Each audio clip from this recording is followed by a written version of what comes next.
Hello और नमस्कार दोस्तों। फिजिकल एजुकेशन गुरुजी में आपका बहुत बहुत स्वागत है। दोस्तों आज अपन करने वाले हैं गति के नियम। गति के कौन कौन से नियम होते हैं और गति के नियम किसने दिए और ये कितने प्रकार के होते हैं और इनके रिलेटेड कौन कौन से प्रश्न आ सकते हैं, तो अपने इनकी थ्योरी जानने वाले हैं। तो वीडियो के एंड तक बने रहिएगा, पूरी जानकारी देने वाला हूँ। वीडियो अच्छी लगे तो लाइक करके चैनल को सब्सक्राइब कर लीजिएगा और ज़्यादा से ज़्यादा शेयर कर दीजिएगा।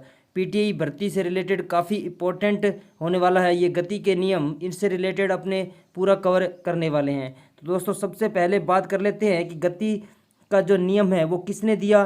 तो यह दिया दोस्तों न्यूटन ने। न्यूटन ने गति के नियम को प्रतिपादन किया था। और न्यूटन के अगर पूरे नाम की बात करें तो इसका पूरा नाम है दोस्तों सर आइजैक न्यूटन। क्या था दोस्तों? सर आइजैक न्यूटन इसका पूरा नाम था। न्यूटन ने मोशन को सैद्धांतिक रूप से समझने के लिए 3 नियमों का प्रतिपादन किया। कितने नियमों का दोस्तों? 3 नियमों का प्रतिपादन किया। कौन कौन से नियम हैं? उससे पहले तीनों नियम न्यूटन ने 1687, क्या दोस्तों 1687 में अपनी पुस्तक लिखी थी उन्होंने, फिलोसफी नेचुरल प्रिंसिपिया मैथमेटिक्स में उन्होंने न्यूटन के तीनों नियमों का बारे में बताया था। दोस्तों अब बात कर लेते हैं न्यूटन का जो 3 नियम है। 3 नियमों के अंदर जो पहला नियम है दोस्तों जड़त्व का नियम, संवेग या त्वरण का नियम, तीसरा जो नियम है दोस्तों प्रतिक्रिया का नियम। यह 3 नियम दिए थे न्यूटन ने। पहला जो नियम है दोस्तों जड़त्व का नियम, इसके अंदर यह बल के गुणों को बताता है। पहले नियम में क्या करता है कि यह बल के नियम को बताता है। ये जड़त्व यानी किसी वस्तु एक स्थान पर स्थिर है, उसको जब तक कोई बाह्य बल काम नहीं करेगा तो वह अपने स्थान से गति नहीं करेगी। दूसरा जो बल है दोस्तों संवेग या त्वरण बल, यह बल की मात्रा को बताता है। क्या बताता है दोस्तों?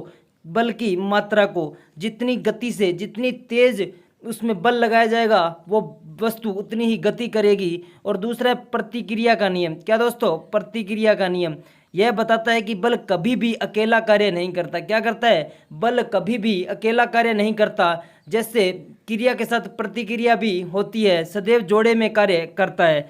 तीसरा नियम ये है दोस्तों, न्यूटन के तीनों नियम भौतिक हैं क्योंकि इन्हें सिद्ध किया जा सकता है। क्या दोस्तों? न्यूटन के जो तीनों नियम है वो क्या है? भौतिक है, उनको सिद्ध किया जा सकता है, धरातल पर उनको किया जा सकता है। न्यूटन के तीनों नियमों ने क्लासिकल मैकेनिक्स शास्त्रीय की नींव रखी। किसकी दोस्तों? क्लासिकल मैकेनिक्स की शास्त्रीय की नींव रखी। अब ये क्लासिकल मैकेनिक्स क्या है इसके बारे में थोड़ी चर्चा कर लेते हैं। विज्ञान की वह शाखा, क्या दोस्तों? विज्ञान की वह शाखा जिसने नगन आंखों से दृश्यता, प्रोजेक्टलेस और आकाशीय ग्रहों की गति का अध्ययन किया जाता है। क्या दोस्तों? आकाशीय ग्रहों की गति का अध्ययन किया जाता है। न्यूटन के तीनों नियम एक ऑब्जेक्ट है। क्या है दोस्तों? एक ऑब्जेक्ट है, उसमें लगने वाले बल और बलों के कारण उत्पन्न मोशन के बीच संबंध बताते हैं। क्या उसमें लगने वाला जो बल है और बल के कारण उत्पन्न होने वाले मोशन के बीच के संबंध को बताते हैं ये तीनों नियम। न्यूटन ने ही गुरुत्वाकर्षण की बल की खोज की। क्या दोस्तों? न्यूटन ने ही गुरुत्वाकर्षण की खोज की। किसकी? गुरुत्वाकर्षण बल की न्यूटन ने ही खोज की। गुरुत्वाकर्षण बल क्या है इसके बारे में थोड़ी डिस्कस कर लेते हैं। पृथ्वी पर विराजमान एक ऐसा बल प्रत्येक वस्तु पर प्रत्येक क्षण एक समान आरोपित होता है। क्या दोस्तों? प्रत्येक वस्तु पर एक समान बल लगता है। यह वस्तु के द्रव्यमान के समानुपाती, क्या दोस्तों? वस्तु का जो द्रव्यमान है उसका तो समानुपाती होता है और आकार के व्युत्क्रमानुपाती यानी उसका उल्टा होता है। क्या दोस्तों? आकार के तो उल्टा होता है, द्रव्यमान के समानुपाती होता है। आगे पढ़ लेते हैं। न्यूटन के गति के नियम और गुरुत्वाकर्षण के नियम सामूहिक रूप से केपलर के आकाशीय पिंडों की व्याख्या करते हैं। क्या दोस्तों? जो केपलर है उसने आकाशीय पिंडों की जो व्याख्या की थी उसमें गुरुत्वाकर्षण नियम सामूहिक रूप से काम करते हैं। यूलर नाम के एक वैज्ञानिक ने न्यूटन के सिद्धांतों को, एक अन्य वैज्ञानिक भी था जिसने इसका प्रतिपादन किया लेकिन उसको बाद में मान्यता नहीं दी गई, जिसका नाम था यूलर। यूलर नाम के वैज्ञानिक ने न्यूटन के गति के नियमों का विस्तारित कर यूलर के गति के नियम बनाए थे लेकिन उनको मान्यता नहीं दी गई। दोस्तों बात कर लेते हैं जड़त्व का नियम। जड़त्व के नियम को इनिशिया भी कहा जाता है। क्या दोस्तों? इनिशिया पूछा जा सकता है, प्रश्न भी आ सकता है इनिशिया से रिलेटेड। तो जड़त्व शब्द की उत्पत्ति किससे हुई? ये लैटिन भाषा के इनर्शिया से हुई। किससे? लैटिन भाषा के इनर्शिया शब्द से हुई है, जिसका हिंदी में अर्थ है जड़ता या स्थिरता। नियम, इसका जड़त्व का क्या नियम है दोस्तों? कोई भी वस्तु स्थितिक, कॉन्स्टेंट, गति या विराम अवस्था में रहना चाहती है। क्या दोस्तों? कोई भी वस्तु गति या विराम अवस्था में, या तो गति में रहना चाहती है या विराम अवस्था में रहना चाहती है, जब तक कि उस पर कोई बाहरी बल कार्य ना करे। जब तक किसी वस्तु पर बाह्य बल काम नहीं करेगा, वो अपने स्थान पर स्थिर रहेगी या जड़ता की स्थिति में रहेगी, ऐसे अपने कह सकते हैं। अथवा वस्तु अपनी प्रारंभिक स्थिति बनाए रखना चाहती है पर बल उसे विपरीत कर देता है। क्या दोस्तों? जो वस्तु होती है वो अपनी प्रारंभिक स्थिति बनाए रखना चाहती है, लेकिन बल क्या कर देता है? उसकी स्थिति में परिवर्तन कर देता है।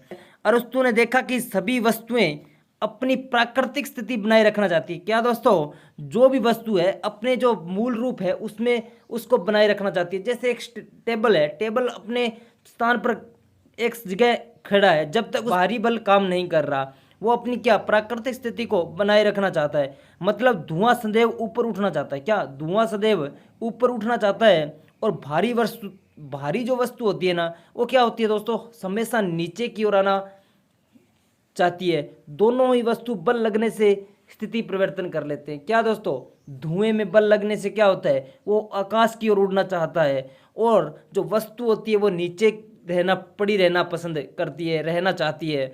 आगे इस तरह अरस्तु पहला व्यक्ति था जिसने जड़त्व की पहली बार बात की। क्या दोस्तों? अरस्तु पहला व्यक्ति था जिसने किसकी बात की? जड़त्व की बात की। आगे पढ़ लेते हैं। 1638 में गैलीली नाम के एक वैज्ञानिक ने बताया। कौन सा दोस्तों? गैलीली नाम का एक वैज्ञानिक हुआ 1638 के अंदर। उसने बताया कि वस्तु के वेग में परिवर्तन हेतु बल चाहिए, लेकिन वेग को बरकरार रखने के लिए कोई बल नहीं चाहिए। क्या दोस्तों? वस्तु के वेग में परिवर्तन हेतु, क्या? वस्तु के वेग में परिवर्तन, यानी वस्तु कोई गति कर परिवर्तन करना हो तो उसके बल की आवश्यकता पड़ती है, लेकिन वेग को बरकरार यानी वेग को बनाए रखने में कोई बल की आवश्यकता नहीं पड़ती। इसे गैलीली ने स्थिर जड़त्व कहा। क्या कहा दोस्तों? स्थिर जड़त्व कहा।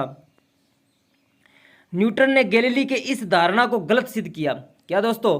न्यूटन ने गैलीली के इस धारणा को क्या कर दिया? गलत सिद्ध कर दिया। बताया कि पृथ्वी पर गुरुत्वाकर्षण नाम का बल अन्य बलों के साथ कार्य करता है जो वस्तु की गति को रोकता है। क्या दोस्तों? जैसे अपने देख लेते हैं, कोई चीज को अपने लुढ़का दिया, बॉल को लुढ़का दिया, बॉल कुछ निश्चित दूरी पर जाने के बाद क्या होगी? रुक जाएगी। क्यों? क्योंकि उस पर क्या है? गुरुत्वाकर्षण घर्षण का बल काम कर रहा है, जिस कारण उस पर जितना बल लगा है उतने बल लगने के बाद वो वस्तु अपने आप रुक जाएगी। इस तरह न्यूटन के प्रथम नियम का आधार गैलीली का नियम बना। कौन सा दोस्तों? न्यूटन का जो पहला प्रथम नियम था वो गैलीली का नियम बना। ठीक है ना दोस्तों? न्यूटन के नियम को दो भागों में बांटा गया। न्यूटन का जो पहला नियम था जड़त्व का, उसको आगे दो भागों में बांटा गया। स्थिर जड़त्व और गतिशील जड़त्व दो भागों में बांटा गया था। स्थिर जड़त्व के उदाहरण तो आपके सामने बता देते हैं। स्थिर जड़त्व के कौन कौन से उदाहरण होंगे? अगर स्थिर जड़त्व का कोई प्रश्न आता है इस तरीके का, तो आप उसको करने में आसानी रहेगी। जैसे कंबल छटकने पर धूल निकलती है। क्या? कंबल छटकने पर धूल निकलती है, वो किसका उदाहरण है? स्थिर जड़त्व का। पेड़ हिलने पर फल का नीचे गिरना किसका उदाहरण है? स्थिर जड़त्व का। विमान की सीट बेल्ट किसका उदाहरण है? स्थिर जड़त्व का। आगे पढ़ लेते हैं गति जड़त्व के उदाहरण। गति जड़त्व के उदाहरण कौन कौन से? खेलों में गति जड़त्व का ज्यादा उपयोग होता है। क्या दोस्तों? खेलों के अंदर गति जड़त्व का ज्यादा उपयोग होता है। जैसे कार की सीट बेल्ट, स्टार्टिंग, जैसे कोई रनिंग स्टार्ट करता है, स्टार्टिंग ब्लॉक होते हैं, वो फुटबॉल का गोल नेट में जाकर रुक जाना, खेल मैदान की सतह, ये सब किसके अंदर आते हैं? गति जड़त्व के अंदर। यानी उसके अंदर एक गति होती है और वो निश्चित दूरी पर जाकर क्या होती है? रुक जाती है। इसे गति जड़त्व का नियम कहा जाता है। अगला दोस्तों दूसरा न्यूटन ने जो नियम दिया था वो है दोस्तों संवेग का नियम। क्या दोस्तों? संवेग का नियम। इसको त्वरण एक्सीलरेशन भी कहा जाता है, और यह न्यूटन का दूसरा नियम है। न्यूटन का जो दूसरा नियम है दोस्तों, कैम्ब्रिज विश्वविद्यालय में ट्रिनिटी कॉलेज में शीशे पर लैटिन भाषा में लिखा हुआ है, जिसे 1729 में मोटे ने अंग्रेजी में लिखा। किसने? मोटे एक वैज्ञानिक हुए थे जिन्होंने 1729 में अंग्रेजी भाषा में लिखा था। नियम किसी भी वस्तु पर लगाए गए बल के कारण वस्तु के वेग में परिवर्तन होता है। क्या दोस्तों, संवेग में क्या है, किसी भी वस्तु पर लगाए गए बल के कारण वस्तु के वेग में परिवर्तन हो जाता है, जो लगाए गए बल के समानुपाती लगाए गए बल की दिशा में होता है। क्या, जिस दिशा में बल को लगाया गया है उसी दिशा में होता है, लेकिन द्रव्यमान भार के व्युत्क्रमानुपाती होता है, यानी उल्टा होता है। दूसरा नियम आधार नियम कहलाता है, क्योंकि इसमें पहला और तीसरा नियम समाहित होता है। दूसरा नियम क्या है दोस्तों, आधार नियम है, क्योंकि इसके अंदर पहला और तीसरा नियम समाहित है। दूसरा नियम सबसे गतिशाली नियम कहलाता है, क्योंकि यह यांत्रिक की गणना करवाने में सक्षम है। दूसरा नियम क्या है दोस्तों, सबसे शक्तिशाली नियम कहलाता है, क्योंकि यह यांत्रिक की गणनाएं करने में सक्षम है। न्यूटन ने इसके लिए एक गणितीय सूत्र भी बनाया था, आप इसको पढ़ सकते हैं, F बराबर m/a।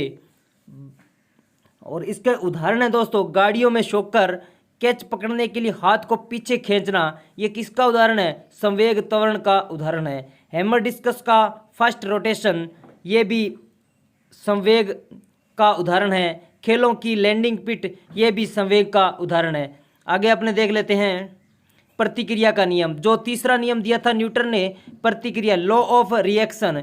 रिएक्शन प्रत्येक क्रियात्मक बल के बराबर परंतु विपरीत दिशा में वैसा ही एक प्रतिक्रियात्मक बल पैदा होता है जो अपने आप उत्पन्न होता है। क्या दोस्तों, प्रत्येक क्रियात्मक बल के बराबर परंतु विपरीत दिशा में एक प्रतिक्रियात्मक बल पैदा होता है। प्रतिक्रिया के अंदर क्या होता है, क्रिया की प्रतिक्रिया होती है। जैसे किसी बल, एक तरफ बल लगाया गया तो उसके विपरीत दिशा में उतना ही बल लगता है। प्रत्येक क्रिया को इसे विपरीत दिशा में वैसी ही प्रतिक्रिया होती है। जैसे उदाहरण से आपको समझ में आ जाएगा। इसके उदाहरण दोस्तों, बंदूक चलने पर लगने वाला झटका किसका उदाहरण है, प्रतिक्रिया, क्रिया प्रतिक्रिया नियम का। ठीक है दोस्तों, तैराकी, कुएं से पानी खींचना, बाल्टी का टूटना, चलना, क्रिकेट, बाउंसर बॉल, ये सब किसके, प्रतिक्रिया नियम के सिद्धांत है। यह थे दोस्तों न्यूटन के 3 नियम और इनकी व्याख्या, और इनसे रिलेटेड जितने भी क्वेश्चन बनते हैं वो सब इसके अंदर क्लियर हो चुके हैं। और दोस्तों, इस पर अगर आप क्वेश्चन चाहते हैं तो कमेंट करके बता दीजिए। क्वेश्चन की सीरीज भी अपनी चलती रहेगी। अगर आपको एक्सप्लेन करके समझाने में समझ आ रहा है, वीडियो अच्छी लग रही है, जानकारी अच्छी लग रही है, तो आप लाइक करके ज़्यादा से ज़्यादा कमेंट कर दीजिए। आपको जो पूरी टॉपिक है वो इसी तरह समझा दिए जाएंगे। तो मिलते हैं कोई नेक्स्ट वीडियो में, तब तक जय हिंद, जय भारत, वंदे मातरम।